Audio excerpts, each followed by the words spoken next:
အားလုံးပဲမင်္ဂလာပါဗျာပေါ့နော်ဒီနေ့ကတော့ကျွန်တော်ဒီ blind board ကိုလုပ်ပေးမှာဖြစ်တယ်ပေါ့နော်ကျွန်တော်တို့ဒါပစ္စည်းကိုဒါ3ခုဝယ်ထားပေါ့နော်အဲ့ဒါတွေကဘာလဲဆိုတော့ microphone တွေဖြစ်ပါတယ်ဒါကတော့ကျွန်တော်ပစ္စည်းတွေမဟုတ်ပေါ့နော်အဲ့ဒါကျွန်တော်ညီတွေရဲ့ပစ္စည်းတွေဒီမှာ3ခုဝယ်ထားရပေါ့နော် microphone 3လုံးပေါ့အလုံးကို4000ခွဲကြတယ်ပေါ့နော်အဲ့ဒါဒီမှာကျွန်တော် microphone ကိုဒီနေ့ကျတော့ဒါ blind board ပုံစံမျိုးနဲ့လုပ်ပေးမှာဖြစ်တယ်ပေါ့နော်အဲ့တော့ကြည့်ကြည့်မှာပေါ့နော်ပထမဆုံးဒီမှာသူ့ရဲ့ဒီရခဲ့သွားလောက်တာကတော့ Made in China ပေါ့နော်တရုတ်နိုင်ငံကလောက်တာဖြစ်တယ်အဲ့တော့ဒီပစ္စည်းရဆိုရင်ဒါကျွန်တော်လည်းအရင်သုံးနေတယ်ပေါ့နော်ကျွန်တော်လက်ရှိရိုက်နေတဲ့ microphone ကဒါအသေးလေးပေါ့နော်ကျွန်တော်လည်းထပ်ဝယ်အောင်ပါโอเคအဲ့တော့ဒီဗီဒီယိုမှာတော့ပေါ့နော်ဒီ microphone ကကျွန်တော်လိုချင်တဲ့ microphone တွေမှာဆိုရင်ဒါ podcast ရိုက်တဲ့သူတွေအပြီးတော့ဒီ video blog တွေရိုက်တဲ့သူတွေမှာဆိုရင်အများစုသုံးတဲ့ mic ဖြစ်တယ်ပေါ့နော်ဒီ mic ကအရင်ဟိုမှာနိုင်မယ်ကြည့်တယ်အဲ့တော့ဒီ mic ကိုကျွန်တော်တို့ဒါ review လုပ်ကြည့်မှာပေါ့နော်โอเคပထမဆုံးပေါ့နော်ဒီ box ကိုဖွင့်လိုက်တဲ့အခါမှာဆိုရင်ဒီမှာကတော့မိုက်ခရိုဖုန်းကနှလုံးပေးထားတယ်ပေါ့နော်ဒီမှာပထမဒီမှာတစ်လုံးပါတယ်ဒီမှာနှလုံးဒီမှာတစ်လုံးပါတယ်ပေါ့နော်အဲ့တော့တစ်လုံးချင်းစီကိုကျွန်တော်ဖွင့်ပြပေးမယ်โอเคဘယ်လိုသွားရမလဲโอเคလုံးဒီမှာနှလုံးဟိုအဲ့ဒါမှစင်ဒီပုခွင့်မှာဖွင့်လိုက်ပါမယ်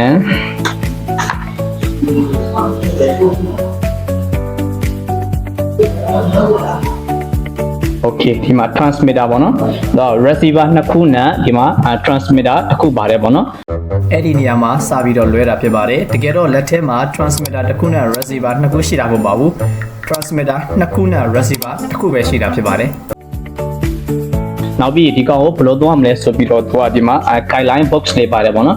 guideline လေးပါတယ်ကိုကတကယ်လို့သုံးလို့မသိဘူးဆိုရင်ပေါ့နော်ဒီဟာတွေဖတ်ပြီးတော့ဒါသုံးလို့ရတယ်ပေါ့နော်ဒီမှာတော့ဒါအရှိဖက်မှာပေါ့ကျွန်တော်တော့ဒါမသုံးတော့ဘူးပေါ့နော်โอเคဒီတိုင်းပဲဒီစာအုပ်ကိုမသုံးဘဲနဲ့ကျွန်တော်စမ်းပြပေးမှာပေါ့နော်โอเค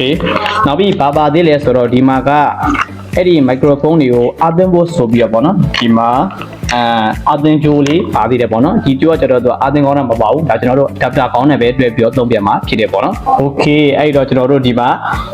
ဖုန်းတစ်လုံးနဲ့ဆန်းပြပေးမှာဖြစ်တယ်ပေါ့နော်အဲ့တော့ပထမဆုံးကျွန်တော်တို့ကဒီမှာဒီပေါ့နော်သူက receiver မှာဆိုရင်သူက3မျိုးသုံးနေရတယ်ပေါ့နော်ဒီမှာတော့3ဘက်ပါတယ်ပေါ့နော်တစ်ဖက်ကကျတော့ဒီမှာ Android ဘက်ပါတယ်နောက်တစ်ခုကကျတော့ဒီမှာ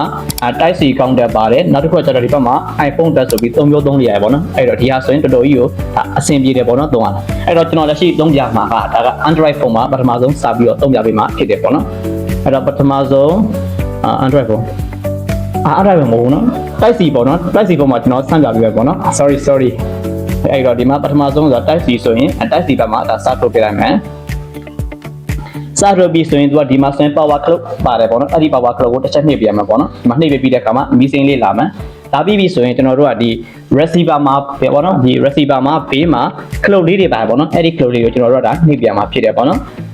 ဒီမှာဆိုရင်volume ပါတယ်နောက်ပြီးတော့ volume အတိုးပါတယ် volume အလျှော့ပါတယ်ပေါ့နော်နောက်ပြီးတော့ power ဖွင့်ပေးပါတယ်ပေါ့နော်ဒီကောင်ကချက်ချင်းပေါ့နော်ဒီကဖွင့်လိုက်တယ်ဆိုတာနဲ့ချက်ချင်းချိန်မသွားဘူးသူကဘာလို့သေးလဲဆိုတော့ဒီကောင်ကပေါ့နော်လက်ခံတဲ့ကောင်ကသူက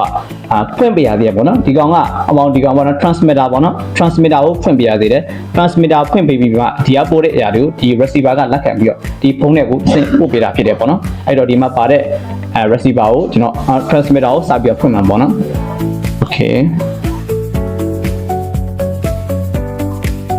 โอเคဒီမှာ transmitter နဲ့ဒါ receiver နှစ်ခုလုံးကိုဖွင့်ပြီးပြီဆိုရင်မီးရဆိုရင်လုံးဝကိုမလှုပ်တော့ဘောနော်စဖွင့်တဲ့အခါမှာဆိုရင်ဘောနော်သူကမချိတ်သေးဘူးဆိုရင်သူကဒီအလင်းရောင်အစိမ်းရောင်ဘောနော်အစိမ်းရောင်လေးကလှုပ်တော့ဖြစ်နေတယ်ဒါပေမဲ့ချိတ်ပြီးတဲ့အခါမှာဆိုရင်တော်တော်ကြီးကိုဒါငြိမ်းသွားပြီဘောနော်အဲ့တော့ဒီမှာဆိုရင်ကျွန်တော်ဒီကောင်လေးကိုအသာဆန့်ပြပေးမှာဖြစ်တယ်ဘောနော်ညတိုင်းဆန်းလို့ပြောကြိုက်ပြောမှာလားโอเคအဲ့တော့ကျွန်တော်ခုပေါ့နော်ဒီမှာreceiver လည်းတက်ပြီးပြီtransmitter လည်းကျွန်တော်ဖွင့်ပြီးပြီပေါ့နော်အဲ့တော့ဒီမှာဆိုရင်ဒီဖုန်းထဲမှာကျွန်တော်အတန်ကိုတွင့်ပြပေးမှာပေါ့နော်အဲ့တော့ကျွန်တော်ဒီမှာဆိုရင် video clip ကိုစဖွင့်ပြီးတော့ကြောင်းလိုက်မယ်โอเคအားလုံးပဲမင်္ဂလာပါပေါ့နော်ကျွန်တော်ဒီနေ့ကတော့ဒီဖုန်းကြောင်းကြလေးဖုန်းဖြစ်လို့ပေါ့နော်ဒီမှာsorry မှာ microphone တွေကိုဒါစမ်းသပ်ပေးတာဖြစ်တယ်ပေါ့နော်ဒါကတော့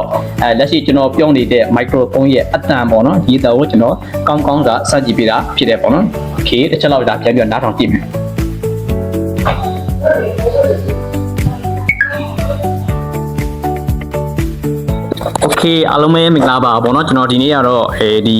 ဖုန်းကြောင်ညာလေးဖုန်းဖြစ်လို့ပေါ့နော်ဟောဒီမှာ sorry မှာ microphone လေးကိုဒါစမ်းသပ်ပေးတာဖြစ်တယ်ပေါ့နော်ဒါကတော့လက်ရှိကျွန်တော်ပြောနေတဲ့ microphone ရဲ့အတန်ပေါ့နော်ဒီအတန်ကိုကျွန်တော်ကောင်းကောင်းကစကြည့်ပေးတာဖြစ်တယ်ပေါ့နော် okay တစ်ချက်လောက်ဒါပြန်ပြီးနားထောင်ကြည့်မယ် okay အတန်ကတော့လုံးဝကြည်တယ်ပေါ့နော်ကျွန်တော်အခုဝယ်သုံးနေတဲ့ပေါ့နော် microphone အသေးလေးတက်ကိုအစားပေါင်းများစွာကောင်းတယ်နောက်ပြီးဒီမှာကောင်းတာကတော့ဒီ volume အတိုး short တွေနဲ့လောက်ပြီးတော့ပေါ့နော်ကိုယ့်ရဲ့အတန်ကိုဒါအနေမြင့်ပြန်ချိန်လို့ရတယ်ပေါ့နော်အဲ့တော့ဒီပစ္စည်းကဆိုရင်ဒါblogger ရချင်တဲ့သူတွေဒါမှမဟုတ်ပေါ့နော် podcast ရချင်တဲ့သူတွေအတွက်ကျွန်တော်ဝယ်စီချင်တယ်ပေါ့နော်အများများဝယ်တယ်ဆိုရင်ပို့ပြီးကောင်းတယ်ပေါ့နော်လက်ရှိရတာဒါ4500နဲ့တွေ့နော်4500နဲ့ဒါကျွန်တော်တို့ဒါဝယ်ထားတာဖြစ်တယ်လုံးသုံးလုံးရှိတယ်ပေါ့နော်အဲ့တော့ဟို blogger ရချင်တဲ့သူတွေဒီဗီဒီယိုကြည့်ပြီးတော့ပေါ့နော်ဒီ microphone တွေကိုဝယ်ပေးပါပေါ့နော်ဒီမှာက wireless microphone ပေါ့နော်မှားပါလိမ့်မယ်ပေါ့နော်ဒီချာလေးကျွန်တော်ပြပေးပါမယ်ဒီမှာနီးကက်လေးပါဒီokay အဲ့တော့ဒီနေ့ဗီဒီယိုတော့ပေါ့နော်ကျွန်တော် microphone နဲ့ပတ်သက်ပြီးဒါ blind box ပုံစံမျိုးနဲ့လုပ်ပေးခဲ့တာဖြစ်တယ်ပေါ့နော်အဲ့တော့ဒီဗီဒီယိုဆုံးထိကြည့်ပေးကြတဲ့အားလုံးကျေးဇူးတင်ပါတယ်